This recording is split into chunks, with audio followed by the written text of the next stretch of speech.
Oh, God. Oh, my God.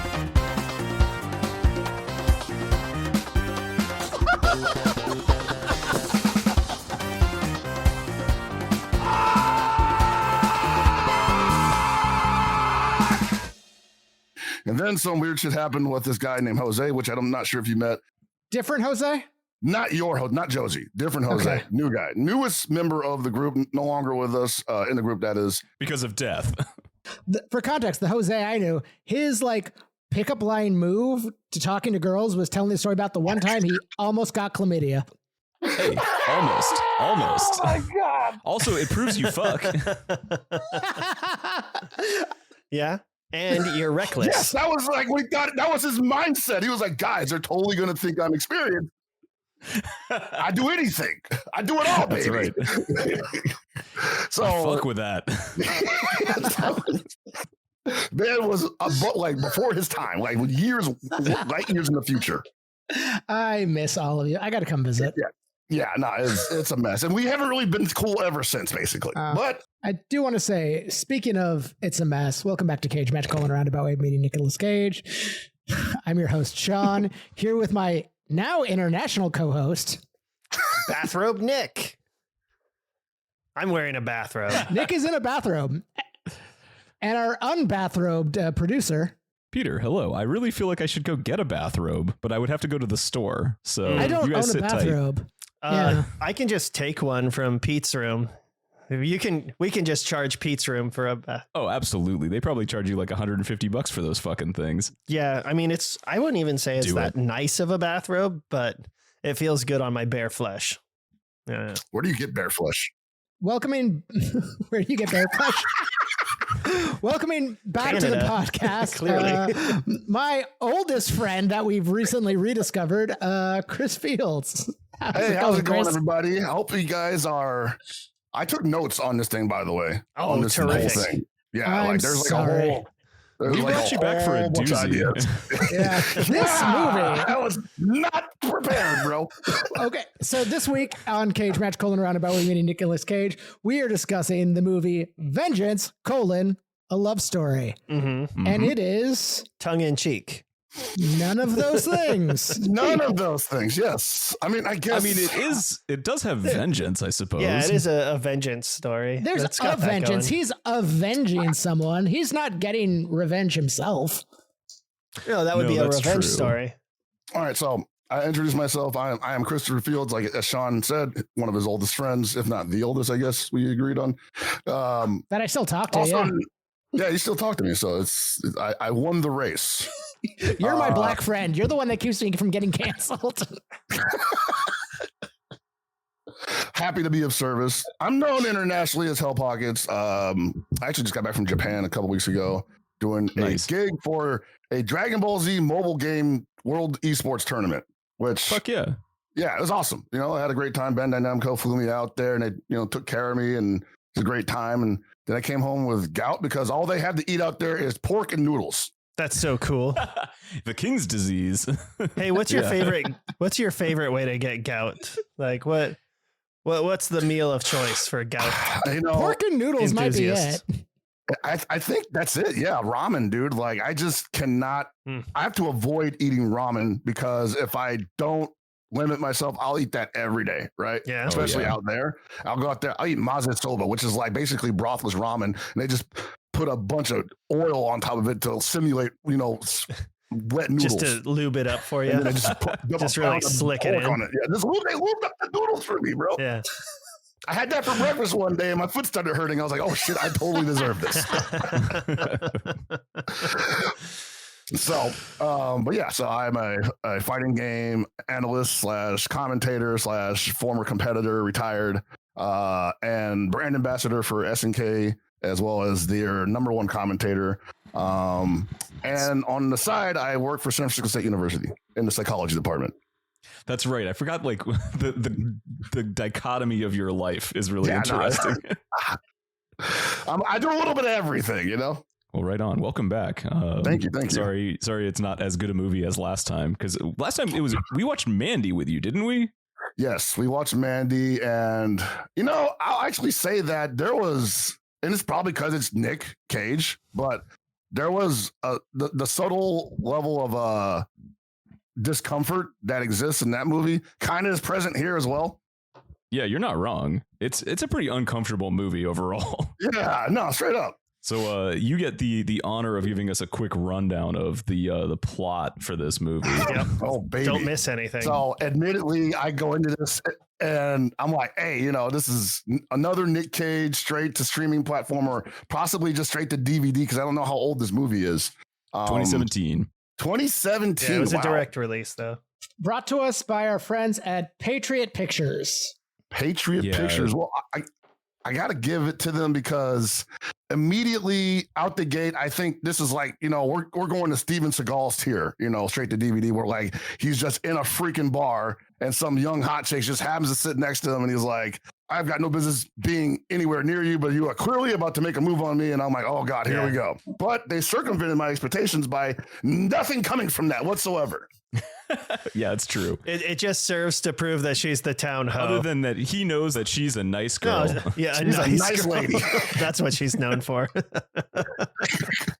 Her manners. I just want to from the word go, him meeting her in the bar 7 months before everything happens is somehow weirder than if he was just like a loose cop on the edge who was sick of crime in his city. Yeah. Like him having that one previous connection with her just makes it so much more uncomfortable and insidious, his role in this film. Well, you have to think about what led up to that moment too, because I did skip some stuff on purpose because what we're not talking about, we are now, but this guy's cop. The opening scene is him just doing gun practice. I expected him to do a behind the back shot at a certain point because dude was hitting 100% in the mark. And I'm like, oh God, he's a marksman. He can't miss. He's going to kill everybody in the neighborhood. Everybody knows that the real elites are vets of the Gulf War. Gulf War vet.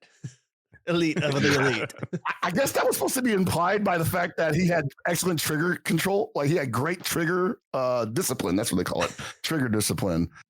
Because they did the thing where the target turns to the side and you're just like, don't shoot at the target when it's turned sideways. Like if anybody's turned sideways, don't shoot them. My first 3 notes from the beginning of this film: the propaganda is strong, Niagara Falls, the most dangerous city, and big man, bigger gun. Huge gun. Has the dirty, hairy pistol. I do love in that scene where he's shooting the targets, he starts off with a tiny little snub nose and then immediately picks up the giant gun. Oh, yeah. Yeah, He goes through the whole gamut of guns. Why do you there. think Nick Cage likes being a cop so much? Because he doesn't like the consequences of his actions. I would say it's because he hasn't perfected the art of acting as a cop yet, because he's done the full gamut of kind of cops you could be in a movie. He's been a lot of cops. He's been the meter maid. He's been a parking attendant, hasn't he? Nicolas Cage is the meter maid. Was he ever a parking attendant? Fuck. The meter maid. I could swear he was a traffic cop in one of these movies. I think we're He thinking probably of was, It fuck. Could Happen to You, where he was just a beat cop. Maybe. Was that the one with the lottery ticket? Yeah, in Wicker In, Man, he was a Chips cop. Happened to you? And Wicker Man. then he Wicker was a Man. Boston cop in Sorcerer's Apprentice. And, A couple of times. Yeah, A couple times. New Orleans cop and Bad Lieutenant, Port of Call, New Orleans. Mm-hmm. He was a fireman. That doesn't count in 9/11. Because firemen are cool. Yeah. A detective in the Yeah, that Frozen came Ground. up just last night, I think, actually. In terms of cops he's played, I would argue this is the worst cop he's played. It's definitely the nothingness. Well, of okay, cop. and define what. Yeah, he basically isn't a cop. He just gets to have a gun. This is the worst cop he's played in that he openly ignores violent crime so he can later kill people. That sounds pretty cool. He sounds like a Seattle cop.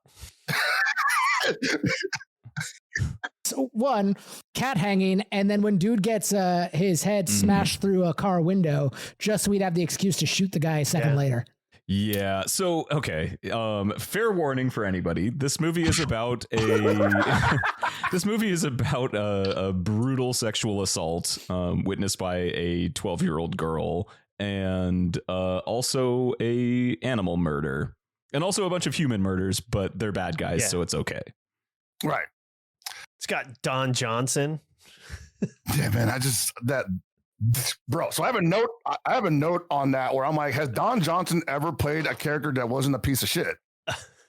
Oh, I was thinking, so. has Don Johnson ever played somebody who isn't hella cool? Johnny Miami Vice. Miami Vice, he was kind of like, he's still a Miami cop, Right. you know? Yeah. Which, I mean, let's be upfront. Cops are pieces of shit. But with that sick ass oversized blazer. You know, he was definitely partaking of the freaking evidence, though, right? Like, there's no way they're Absolutely. cruising around like that 24/7. Like, I can't live without my bump, bro. Come on, let's go bust these bad guys.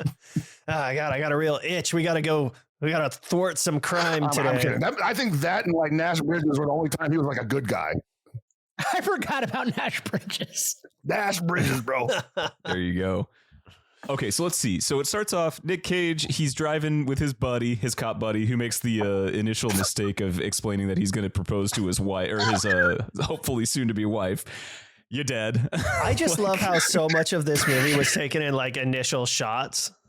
Just like the guy pulling out the ring and he pulls it out upside down and like has to flip the box around. It's like, that's good enough for this take. We're not going to get back to this guy ever again. No, his partner definitely had I had 2 weeks to retirement vibes written all over him. Yeah. I don't understand why he was being so cold to him in the first 20 seconds. He's like, hey, bro, do you want some of these snacks I'm eating? And he doesn't even verbally just respond to him. Like, he doesn't even look at him. Like, Nick Cage is like completely disgusted by his partner. He's like, I can't believe you eat that shit, snacks. bro. You deserve to die. So he dies. Oh, and Nicolas Cage, why does he die? But like the ring falls out of his pocket or whatever, and Nick Cage tucks it back in. Like, what a fucking worthless like thing to capture on film. Like, this is so stupid. So Nick Cage and his partner are trying to track a criminal in a neighborhood. The guy's like walking to his car, so they like just speed up on him. The guy gets in his van, and I'm pretty sure they ram him.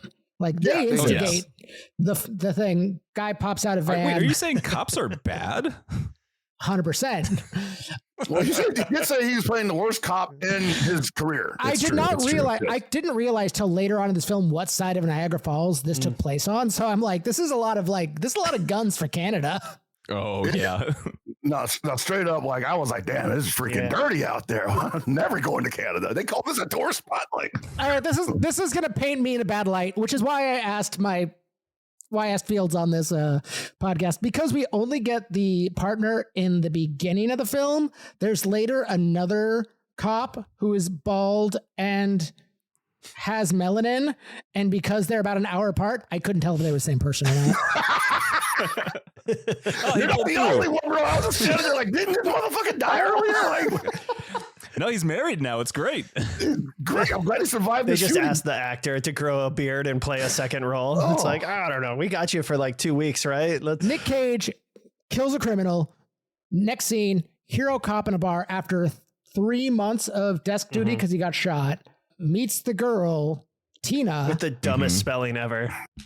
The next scene is 7 months later with Tina at her new I boyfriend's didn't place. realize there was any shift in time in this movie. I was just watching it and I was like, this is just all happening immediately. They did not do a good job. Yeah. Was there The any newspaper like says it was saying, from last month and it was in like April or whatever. So no, it was in September. Oh.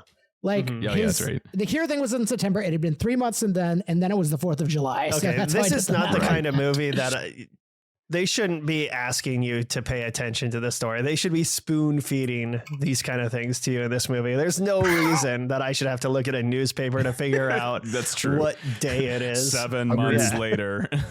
Most of a pregnancy later. Let's go. I legit thought it was all the same day. Oh, I thought so too.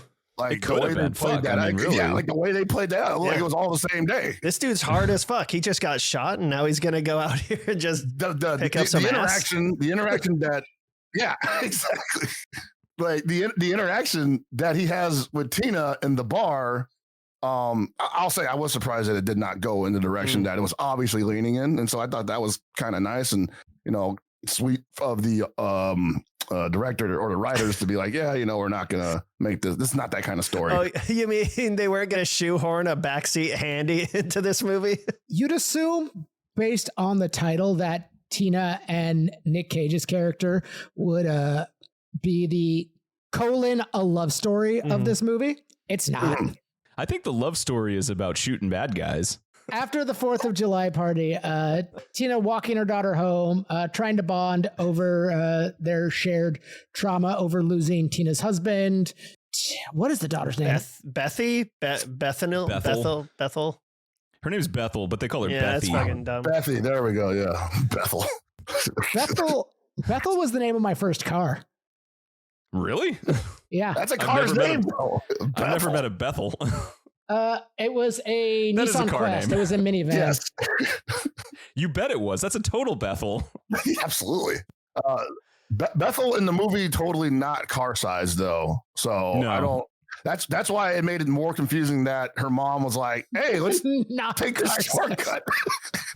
The mom wants to walk her through the park where like she hung out as a teen. There happened to be some unsavory characters there.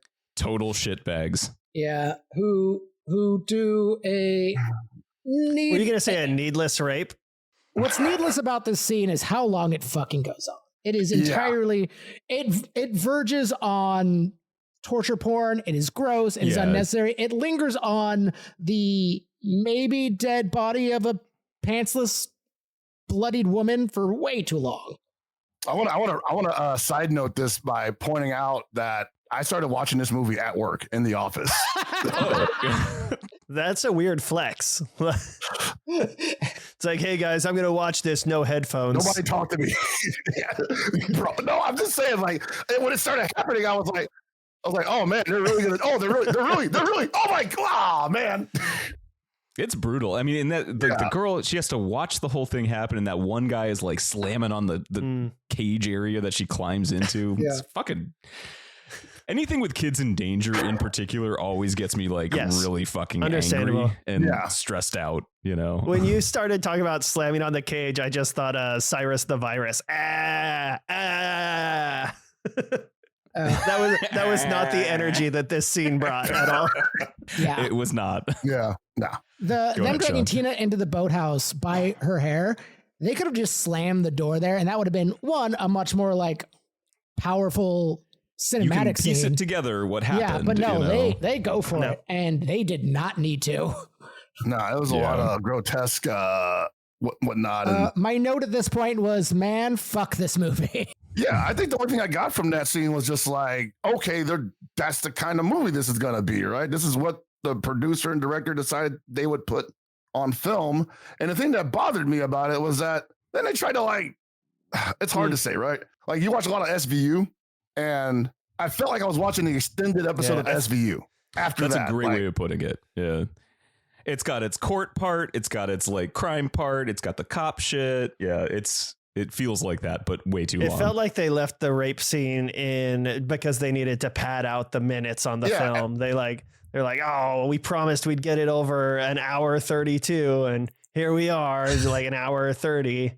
Well, Back when Fields and I were used to hang out with Kevin at my place when I was 19. Yeah, 19-year-old. Give a 19-year-old house. See how that winds up. But we used to be Kevin and I used to like watch Rescue Me on DVD, which had added sexual content, which just meant more side boob. This feels like an episode of SVU with added sexual content. like they straight up were just like, well, since we're on HBO, guys, let's go for it. I'm like, oh. Here's a little more side boob. Okay, yeah. So then Bethy, identifies the creepos and they round him up.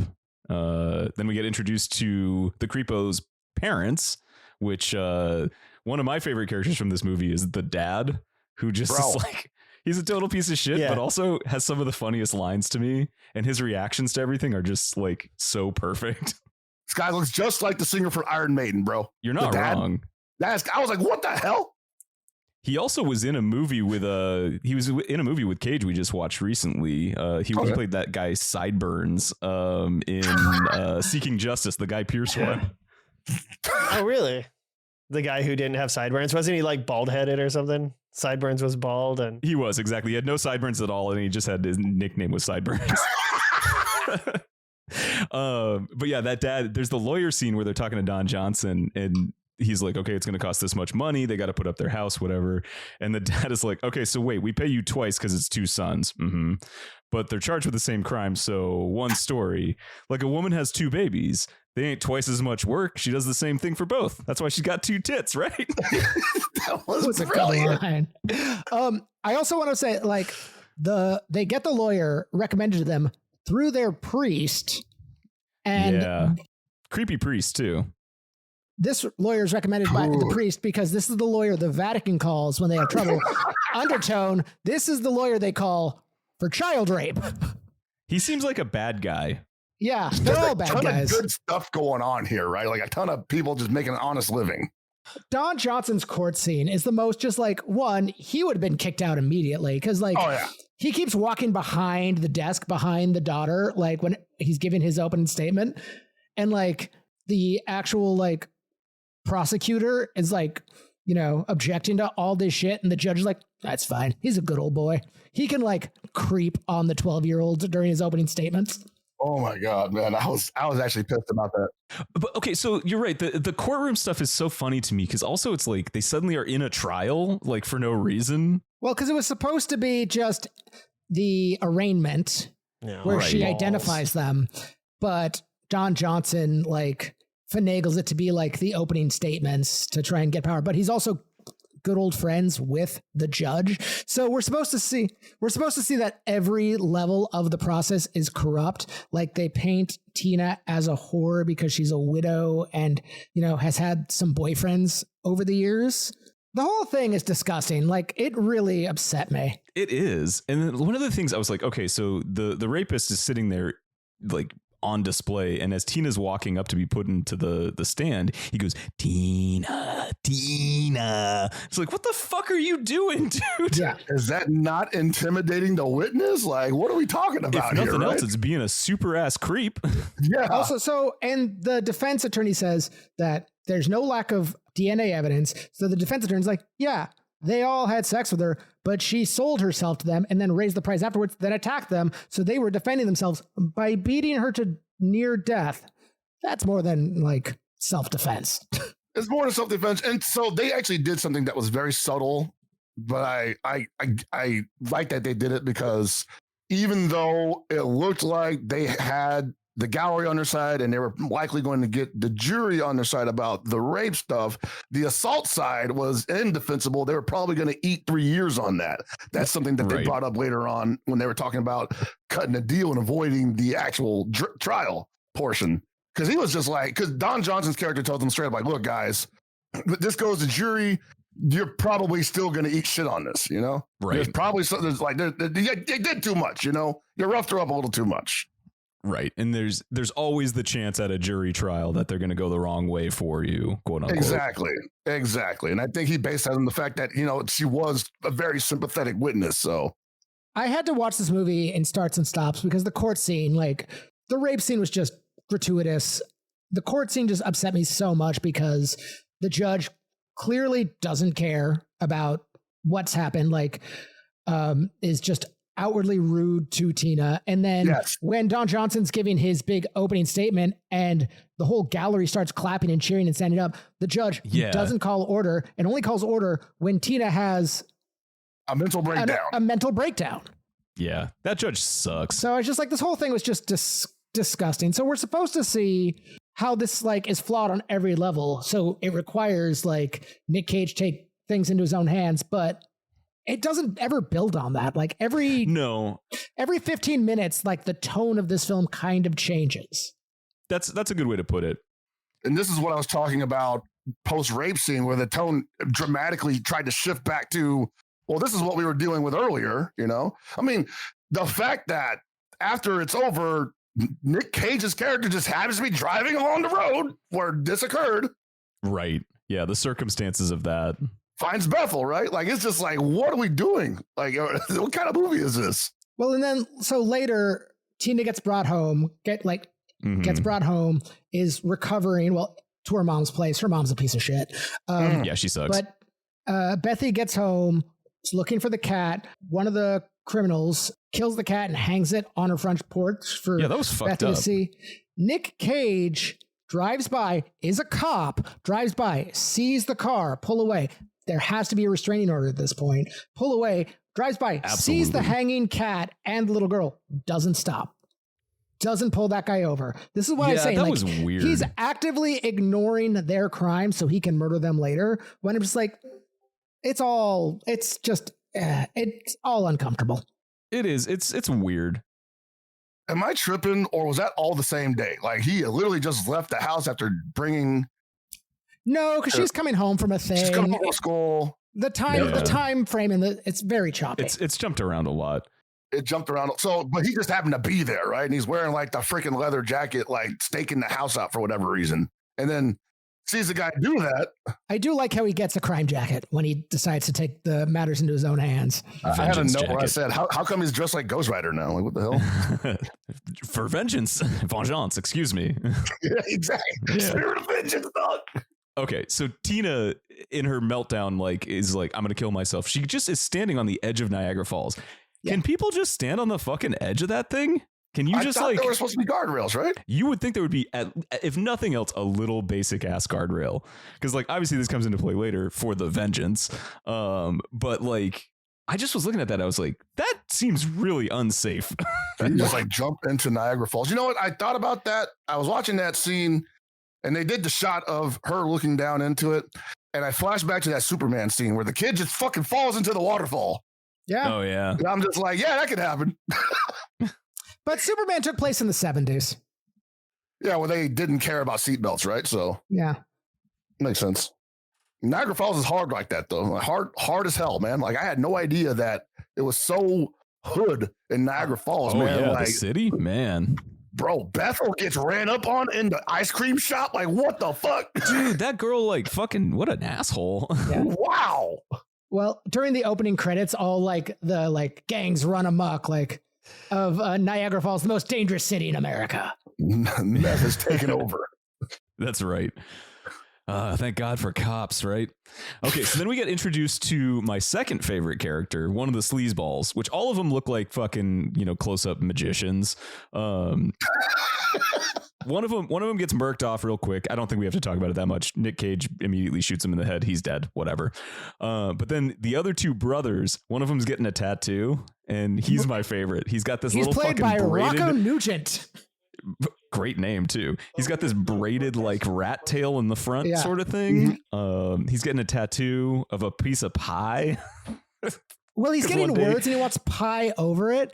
Right, The because thing that one upset year me he about had this, birthday pie, yeah, 1 year he had birthday pie. What upsets which me about isn't a the sex scene, thing. It's from his mom. given that boy's like everything, might be a sex thing. It might have been a sex thing. Yeah. But the scene makes it really feel like the tattoo artist is just freestyling the tattoo on him, just like kind of hand drawing with the tattoo machine. She definitely was. Because he was describing the pie to her, and she was like, "Yeah, I dig that." Yeah, I know how to draw pie. Don't worry. I do like trying that. Like they're really trying to like give the tattoo parlor like a real ambiance of like scuzzitude and like seediness, and even like the other tattoo artist who's walking through the room when the one brother goes to like give him a fist pump. The dude Oh was just yeah. like, nah. Oh yeah. He was Nah. like, "Nah, you piece of shit." Like, we all know you did that shit. Dog, get out of here. Don't touch me. I was like, yeah, that old man's cool. So then older brother Marvin gets a call about like, ooh, we got some evidence on Tina proving that she's a slut. So he brings other brother, Pie brother, out Lloyd. to Niagara Falls. Is his name Lloyd? Yeah. Yeah. I also like in that scene, Lloyd, he's smoking a joint or something. He drops it in his lap. Ah, my dick. I almost burned my dick off. Burn my dick off. Like, by the way, that was definitely meth. Glass piping it. So they get there and Cage's truck is just kind of sitting there, but there's nobody in the truck. This scene is, it's interesting, right? It's a good scene. There's not a lot of places to hide out there. Like it's just an open area and the waterfalls, right? Yeah. And this fucking guy, Nick Cage, Batman's his way behind them. Where was he hiding? That's what I'm saying. Like, where the hell was he? He wasn't in the truck. He just behind you, surprise, motherfucker. Like, what the hell? How? He like walks he up, blasts shoots, Lloyd so fucking good. Yeah, blast Lloyd. Lloyd goes over the falls, drops the gun he shoots Lloyd with, then shoots then shoots Marvin with Lloyd's the gun. leg. That's what I thought, like in the leg, and then when Marvin's on the ground, shoots him twice in the chest and once in the head. And my assumption was he took Lloyd's gun to like have them like make it look like those two shot each other, but no, Right. he kicks them both over the falls, and the news is reporting that they found their Fled to truck Canada. on the falls and they fled into Canada. Yeah, right. Which I mean, that actually makes sense as a storyline, you know. But this is where this breaks down for me. So he's doing all these killings. The first killing he did in public, and he did it as self-defense as a cop because the shithead brandished a knife. Right. And gets off on it, which I like how they actually explain that, where he had to like go and talk Classic to other cops and they had to like internal clear him. Oh, that's IAB, internal affairs. Yeah, yeah. Right. Yeah. Yep. He kills the other two guys, and then we get to the fourth guy. He kills all these people for these two women, but they don't know that. None of them know that, but they're so grateful to him for all he's done when he's done, as far as they're concerned, absolutely nothing except find Tina initially. Right. Find Tina. I mean, the only one that they can confirm that he killed was obviously the first guy you mentioned. Yeah. The other guys just keep disappearing, essentially. And then one kills himself Kills himself. Yes. Right. because Nick Cage has him write a suicide note. Right. And by the end of the movie, they seem to have figured that out somehow or something, right? Because Don they Johnson like accuses Nick Cage of it, and then walks That out was of the the courthouse, best exit ever. gets on Just a drop Harley, the mic. and drives Oh my away. God. So Which I just Yeah. assumed was Don Johnson's actual Last day of motorcycle, recording, and they he just just get him out. left the set. He's like, "I'm done," and just drove away, and they caught it on camera. I actually Or thought it that was in his one- writer.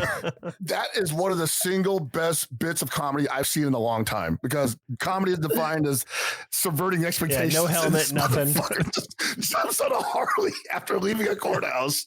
And there's like, and the thing was like, there was no build up to that. Like we didn't know if he drove cars or rode Harleys, and and this is a theme and not throughout the entirety of the movie, but just Yeah. fuck it, man, go for it. Get on the Harley and ride off into the sunset. You earned it, like what? You're like, see you guys later. I gotta go defend some more child rapists.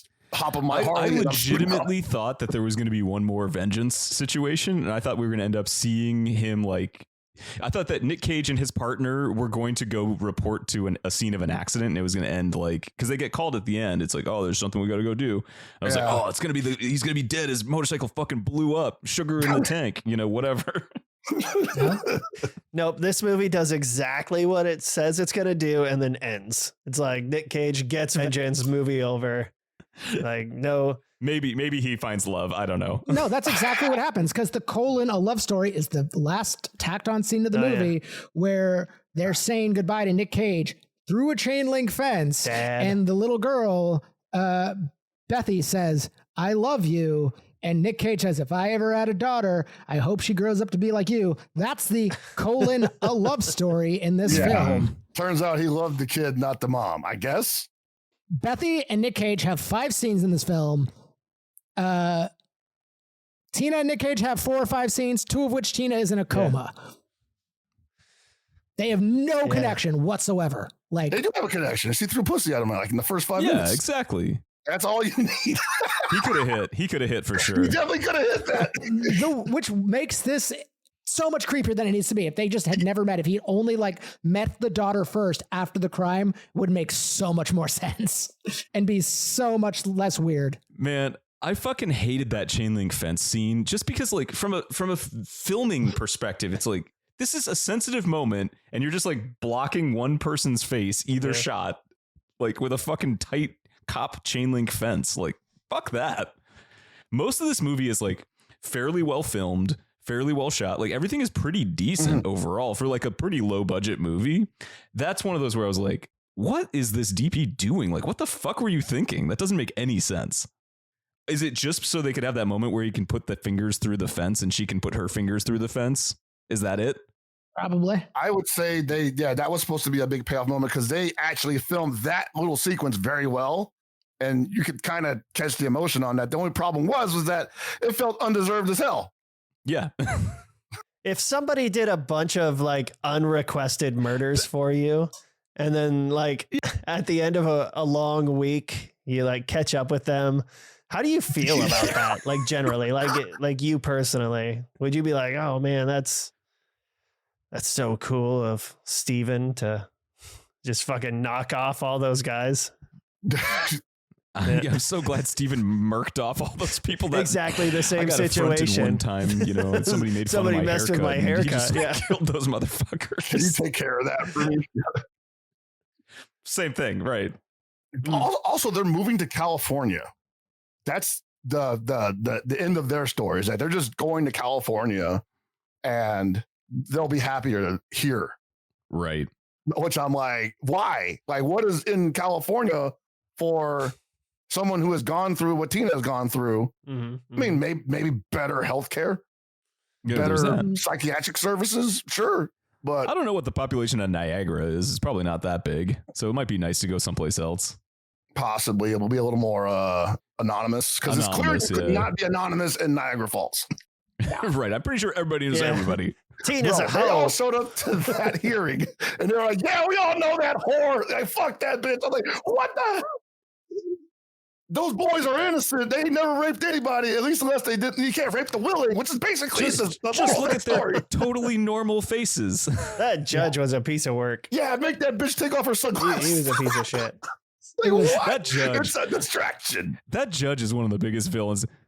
So this is one of my biggest complaints about the movie, is that they keep presenting information to us and then dropping it and then not setting up further information. So the judge is probably the most, like, the biggest offender in my opinion, because you go into this whole courthouse scene and everything throughout the movie has been kind of presented as is, you know, like this is just Niagara Falls. This is this person's life going awry because she got raped and her dealing with it, which I will say, for portraying a rape survivor, they did a pretty good job on that. Like, I did I believe agree. Tina was absolutely going through it as a rape survivor, and it sucked to watch, and it was actually pretty compelling. So going from nailing that portion to suddenly, hey, we're in kangaroo court. Everybody's fucking corrupt. Everybody's on the take. We're not going to explain it. But both the lawyer, the defense lawyer, and the judge Yeah, they are have a best secret buddies. They go handshake and golfing, shit. and you're not going to figure that out until this weird interaction, maybe 20 minutes later. Yeah, like exactly. and this happens over and over again, where things just happen, and then was that supposed to mean something? Like, was I supposed to catch something from that? That's like, all the stuff that was cut for time. Just remember, it was only the rape scene that was added back in to flesh it out. Yeah, that was the only thing not cut for time. Oh my god! I know this is probably the wrong place to insert this exact thing that I absolutely hated about this movie, but I know Peter had the exact same thought with me. Grandma's kitchen, the giant wall-sized portrait of Jim Morrison. What's going on with that? Like, Fuck the doors. Fuck the doors is right. How is she? Also, how like- is she? How is she so judgy? Like, she's so fucking judgy, and I'm like, you're I clearly know. a Your former daughter stoner. just got Come on. fucking raped, and like, be sensitive. Jesus Christ. Oh my god, dude! Like, what a fucking bull in a china shop. Yeah, she was terrible. Fuck that lady. yeah. And then, like, so you know who I felt bad? Also, the boyfriend. I can't remember his name, Oh yeah. but he essentially his only crime was trying to get her to stay over later than she probably needed to do, and then offering to drive her home, Right. and that's it. Like, she's like, fuck you. You should never come near us again. And he's like, what the hell? And for his troubles, he gets a header through his window. Like, Yeah. Yep. The other crime that Nick Cage outright ignores so he can like murder somebody. yeah, like, I Yeah. don't get where this guy is. Like, is there any where's the vengeance for him? You know? Oh, okay. This is way out of cycle for the entire thing, but One of the things in the courtroom that I just stuck in my craw was like, okay, so they said that they were at this 4th of July party and she was drunk. They had what did they say it was? I actually 45 wrote that down. I wrote this down. It's like because I had a thought. 11 bottles between 7 people or some shit like that. So, The numbers So, are so right, they drank 5 kegs of beer between 19 people, 19 which people. is 43 beers each. And I said, when I heard that out loud, I had to write it down because I said it out loud. I was like, only 5 kegs? We should put that down at the Bob Cave. And there was like 5 of us. 5 kegs for 5 people. Yeah, 1 keg apiece. There you go. Exactly. Kevin's 21st birthday. We got our first group keg in Yeah. my kitchen. That later gets moved into my bathroom because I'm 19 and have a house, and the parental units come and check on me occasionally. The day after the party, I get a knock on my door, and it's Fields and our friend Sal, both with their hands behind their backs, being like, "Oh, just coming to say you're doing, just stopping by. Is that keg still here?" I'm like, "Yeah, you guys want to come in?" And they both pull out steins from behind their back. They came in prepared. They knew the So, assignment. like, we That's woke up the fine. next day and we were just like, "You think he still got the keg?" I'm like, "Of course he still got the keg. I ain't got shit to do." So we drove over. Those are good times. Oh man. Well, shit. Okay, so actually, we have done a surprising amount of talking about this movie, which I did not think we were going to do. But a new segment that we've added in is called Sean in 60 Seconds, where we give Sean a soapbox to just talk. Voice all the things that need to come out of Sean. I have timed this, and I'm going to see if I can do it. I got it down to like 1 second to go. Let me see if I can get my timer out. You start talking, and I will hit my timer. All right. Donnie, Loretta.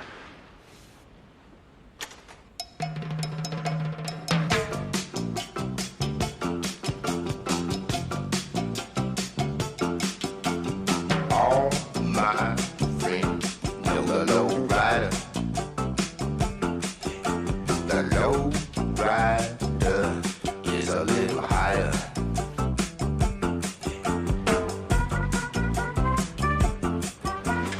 Okay, let's run. Nick Cage sneers in the background of another soulless revenge thriller, this time playing loose cannon detective John Everyman, whose only character trait is that he's a loose cannon detective. After meeting local widow Tina at a bar, immediately jump ahead 7 months to them having never spoken again. Tina survives a horrific sexual assault in front of her 12-year-old daughter, a scene that is so gratuitous it verges on snuff porn. When the law fails these women, John takes it upon himself to avenge them by openly ignoring violent crimes that would likely get the criminals put away for a long time so he can play Timo Punisher. In 141 minutes, the two leads have all of 5 scenes together, 2 of which Tina has been beaten into a coma. The movie itself swings wildly in plot and tone throughout, so if you find yourself getting bored, just give it 10 minutes. Every attempt at an emotional beat is forced and completely unearned. The only real emotional response this film got out of me was the anger and disgust for the needless prolonged rape scene, Don Johnson's sleazy lawyering, and actor Rocco Nugent's terrible rat tail. So unless you love wasting your precious life or just hate women, I would steer clear of this one. Failed. 5 4 seconds, seconds too over, long. Sean. I'm going to cut you dead at 1 minute. So right at unless you love wasting your precious life or just hate women, stop. Yeah. Yep, you got it. I would say that was, that was pretty close. That's within. That's pretty good. Not too I bad, like not that. too bad. Okay, Nick, final thoughts on this sucker. I ended up liking it a lot more than I thought I was going to. Mostly because it just ends. Same. Like it doesn't like belabor anything. It's like, oh, this movie, it is what it is, and oh, good, it's over. Like they didn't drag it out. So I will say for myself, it is surprisingly well shot, surprisingly well acted. The girl, Bethy, is probably the best actor in this movie. Good kid actor. Yeah, and she might be the best in the movie. You're Yeah. right. Yeah, it's shockingly well shot. Despite how it treats Tina from like the court side of things, like they do actually handle, despite showing the rape, they actually do handle it with some grace and like show her as like more of a fully like as a tragic figure more than I thought they would. So I will give them credit for that. It is a tight 141. Like it's not so bad it's good, and it's not so terrible, it's blah, but it is, a lot of it is unnecessary. Yeah, And and to speak to the Tina of it all, like we don't really know a lot about Tina. We don't get a lot of that story, and so like for all we know, Tina could just be a hoe. I think that's possibly what the takeaway is from her character. And I think this movie is more about her than it is about Nick Cage, despite the fact that it kept trying to make it about Nick Cage. Well, you know nothing about him. We learn He's a Gulf Storm vet. That's it. Yeah, we know. Like they literally, they tell us in a quick 30-second segment. Oh, you got a purple heart, huh? Guy's That's good. pretty cool. He's good at getting shot.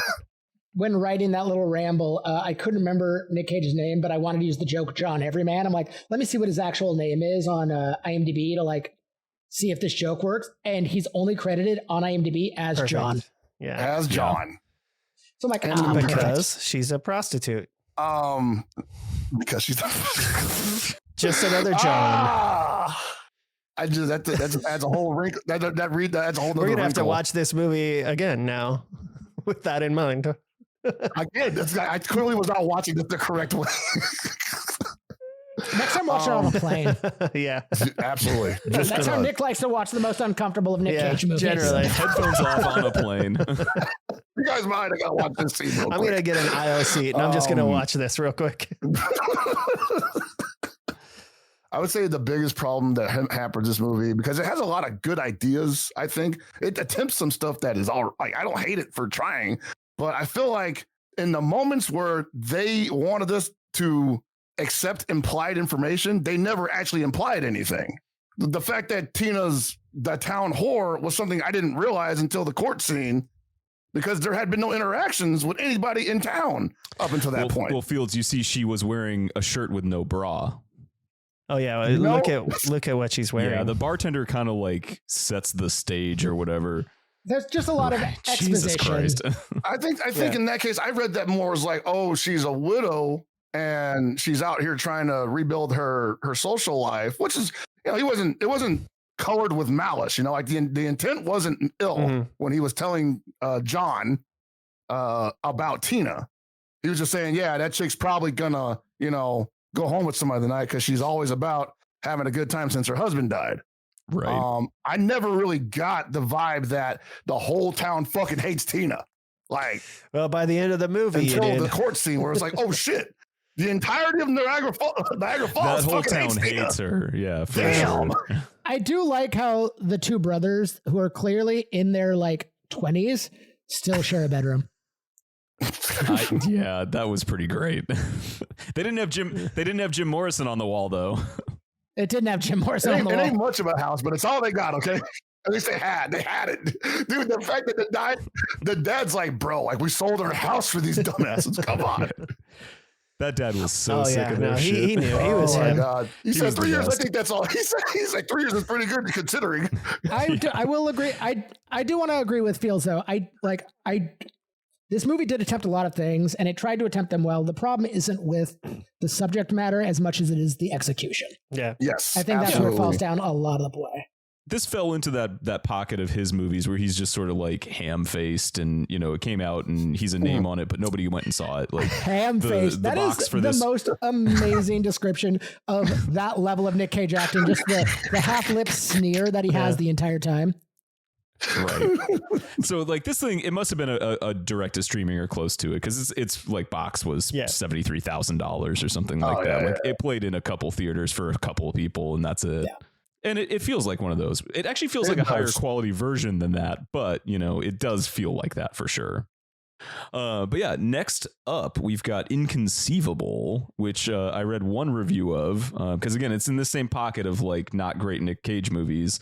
And the review was, if you enjoy only very well written and directed realistic movies with real twists, stay away from this one. Nice. So yeah, something good for us to look forward to. Okay. Yeah. Nice.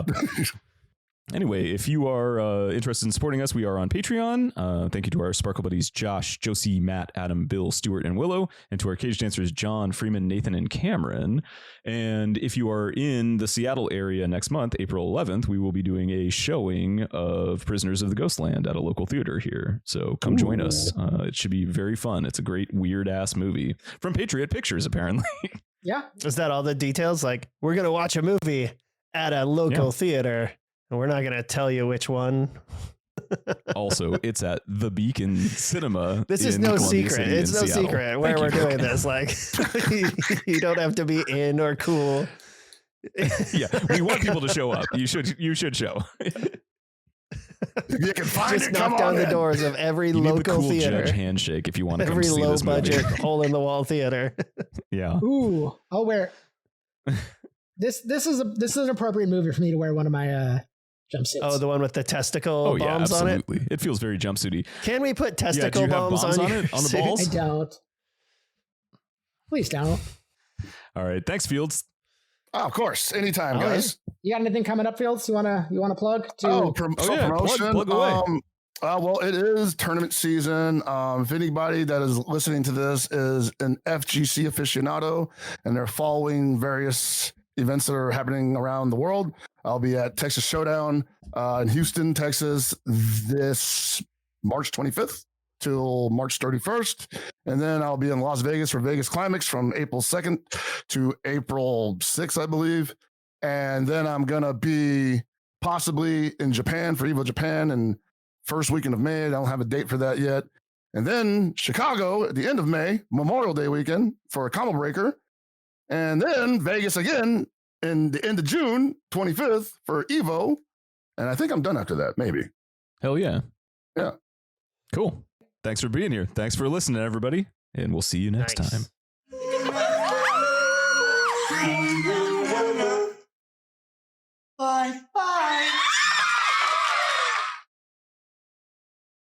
Nick looking so damn cozy is really throwing me off know. my game. I'm kind of jealous. You know what? That's it. I'm gonna Pants are coming I'm gonna off. drink all their coffee too. I'm gonna drink all their coffee because I don't have any alcohol in this room, weirdly enough. But yeah, I'm just gonna drink That's all better. of it. How lame. Yeah, Pete's gonna be real upset in the morning. How's that Canadian coffee? It's fine. It's not like a Keurig, but it's a Keurig. It's cheap. It's free in the room. Canadian Keurig. A cure egg? Yeah. Nah, it's not. That's nothing. Oh, boo. I appreciated the attempt, but